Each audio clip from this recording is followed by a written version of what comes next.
시청자 여러분 안녕하십니까? VOA 뉴스투데이 시작합니다. 미국 국무부는 북한의 탄도미사일과 핵무기 프로그램이 가장 긴박한 도전이라며 한국 새 정부와 긴밀히 조율해 대응할 것이라고 밝혔습니다.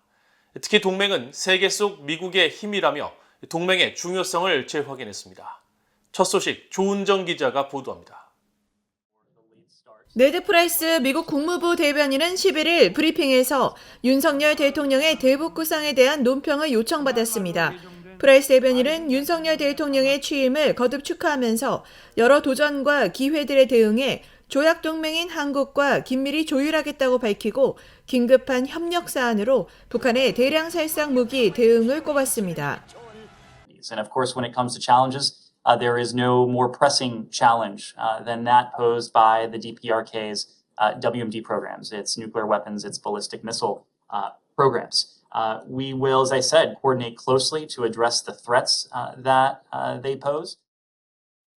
프라이스 대변인은 이어 동맹인 한국, 일본과 한반도의 완전한 비핵화 목표를 공유한다면서 목표 달성을 위해 계속 긴밀히 조율할 것이라고 밝혔습니다. 또 북한에 대한 적대적 의도가 없으며 외교에 관여할 의향이 있다는 바이든 행정부의 원칙적인 입장을 재확인했습니다. 중국의 미한동맹 강화 견제와 관련한 질문에는 동맹이 미국의 힘이라는 점을 강조했습니다.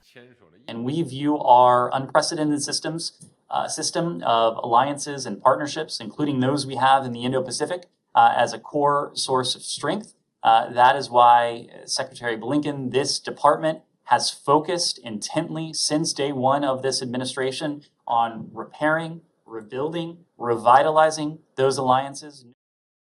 프라이스 대변인은 12일부터 이틀간 워싱턴에서 열리는 미국과 동남아시아 국가연합 아세안 특별 정상회의를 언급하면서 영내 안보 도전 등을 논의한다고 밝혔습니다. 앞서 젠사키 백악관 대변인은 지난 6일 브리핑에서 아세안 정상회의의 의제로 북한 문제가 포함되어 있다고 밝혔습니다. VOA 뉴스 조은정입니다. 커트 캠벨 백악관 국가안보회의 NSC 인도태평양 조정관이 윤석열 한국 대통령의 대북정책 기조에 대한 기대감을 나타내며 북한과의 어떠한 외교에도 준비돼 있다는 입장을 밝혔습니다.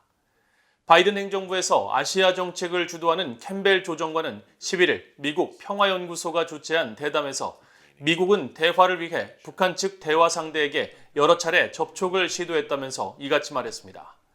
이어 미국은 평화와 안정 유지에 반하는 북한의 도발적인 조치에 대해 분명한 메시지를 보냈지만 최근 우리는 도발로 간주되는 북한의 군사적 조치와 시험들을 보고 있다고 지적했습니다. 캠벨 조정관은 그러면서 한국 윤석열 대통령에 대한 기대감을 표하며 이를 바탕으로 미국은 북한과의 어떠한 형태의 외교나 관여에도 준비되어 있다고 생각한다고 강조했습니다.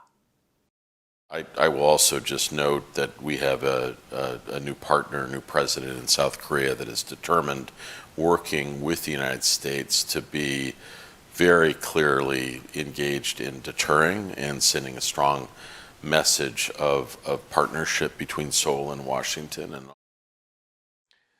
미국 의회 상원에 발의된 동남아시아 국가연합 아세안 관련 결의안에 유엔 안보리 대북 결의의 완전한 이행을 촉구하는 내용이 포함되었습니다. 이런 가운데 미국의 연방 의원들은 한국 윤석열 대통령의 취임을 축하하며 한국과의 전략적 동맹 강화와 공유 가치 확대에 대한 기대감을 표했습니다.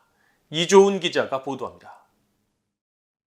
최근 민주당의 밤메넨데즈 상원 외교위원장이 발의한 동남아시아 국가연합 아세안에 대한 의회의 지지 표명 결의안입니다. 상원 외교위의 제임스 리시 공화당 간사와 동아태 소위원회의 에드워드 마키 위원장, 민롬디 공화당 간사가 공동 발의한 이 결의안은 오는 12일에서 13일 워싱턴에서 열리는 미국과 아세안 정상회의를 앞두고 발의되는데 아세안 국가들의 유엔 안보리 대북 결의에 완전한 이행을 독려하는 내용이 포함됐습니다. 결의안은 북한의 핵과 탄도미사일 프로그램에 대한 모든 안보리 결의와 국제적 합의를 완전히 준수하고 이행해온 아세안 회원국들을 높이 평가한다고 밝히면서도 다른 모든 아세안 회원국들도 그렇게 하길 독려한다고 강조했습니다. 앞서 상원은 지난 2019년 채택한 아세안 결의에서도 아세안 국가들의 안보리 대북 결의 이행을 강조했는데 이런 내용이 이번 결의안에 또다시 포함된 겁니다. 이번 결의안에는 아세안이 한국 등과의 유대를 강화할 것을 촉구하는 내용도 포함됐습니다. 결의안은 아세안이 일본, 한국, 호주, 유럽연합, 타이완, 그리고 인도를 포함한 아세안이 아닌 다른 파트너국과 더 큰 통합과 단결을 촉진하는 노력을 지속할 것을 촉구한 겁니다. 아세안은 동남아시아 국가 간 상호 협력 증진을 위해 1967년 설립된 국제기구로 인도네시아와 말레이시아, 미얀마, 싱가포르, 필리핀 등 10개 나라가 회원국으로 참여하고 있습니다. 이런 가운데 의회에선 한국 윤석열 대통령의 취임을 축하하며 미한동맹 강화에 대한 기대를 담은 메시지가 이어졌습니다. 제임스 리시 상원 외교위 공화당 간사는 11일 트위터를 통해 미국은 윤석열 한국 대통령의 취임을 축하하면서 한국을 비롯한 다른 인도태평양 동맹국들과 함께 북한, 중국과 같은 악의적이고 위험한 행위자들을 억제하기 위해 협력하면서 전략적 동맹을 강화하기를 고대하고 있다고 밝혔습니다. 한인 밀집 지역인 뉴욕주를 지역구로 하는 민주당의 톰 소지 하원 의원도 이날 트위터 글에서 윤 대통령 취임을 축하하며 앞으로도 한국 그리고 한국계 미국인 사회와 함께 양국이 공유하는 가치를 계속 쌓아나기를 고대한다면서 특히 미국과 한국의 관계는 그 어느 때보다 중요하다고 강조했습니다. VOA 뉴스 이조은입니다. 린다 토머스 그린필드 유엔 주재 미국 대사가 북한의 잇단 탄도미사일 발사에 대한 유엔 안보리의 강경한 대응을 촉구했습니다. 토머스 그린필드 대사는 11일 유엔 안보리가 북한 문제 논의를 위해 개최한 공개 회의에서 미국은 북한의 지난달 16일과 이달 4일, 7일 탄도미사일 발사를 강력히 규탄하며 이들 발사는 최근 몇 달 동안 북한이 실시한 일련의 탄도미사일 발사 가운데 가장 최근의 것으로 여러 유엔 안보리 결의에 대한 노골적인 위반이라고 밝혔습니다.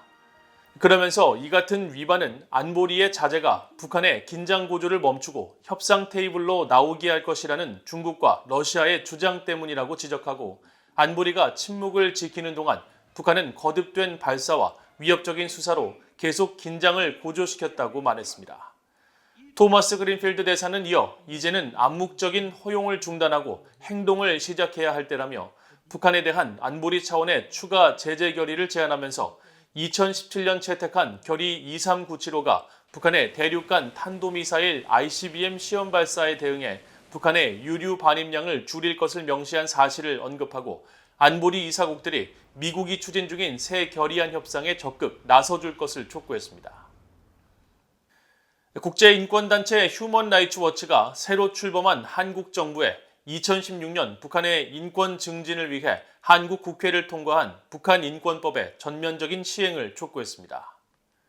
휴먼 라이츠 워치는 11일 VOA에 보낸 성명에서 이전 문재인 정부에서는 정치적 비타협성으로 법조항의 일부인 북한인권재단이 공식적으로 설립되지 못했다고 지적하고 윤석열 한국 대통령은 북한 인권 유린 실태를 조사하고 대응 방안의 구조적 틀을 제시하는 관련 법을 정상화해야 한다고 강조하면서 북한 인권대사의 조속한 임명도 희망했습니다.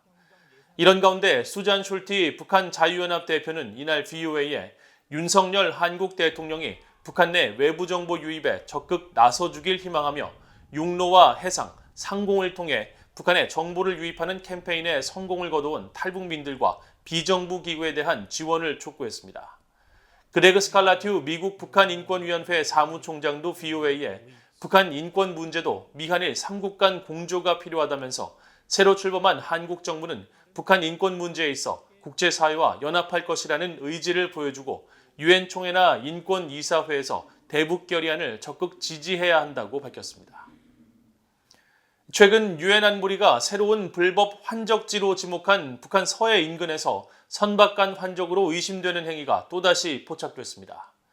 지난 7일 북한 서해 일대를 촬영한 플래닛 랩스의 위성사진에는 북한 남포에서 서남쪽으로 약 55km, 북한 초도를 기준으로 남쪽 약 7km에서 세 척의 선박이 발견됐으며 이들은 틈이 없을 정도로 서로 가까이 붙어 있어 과거 유엔 등이 지적한 전형적인 불법 선박간 환적 모습과 매우 유사한 것으로 나타났습니다. 최근 북한 서해에서 환적 의심 행위가 포착된 것은 앞서 VOA가 지난달 선박간 환적 의심 장면 5건을 발견하고 이달 추가로 2건을 확인해 공개한 것을 포함해 모두 8차례에 달합니다.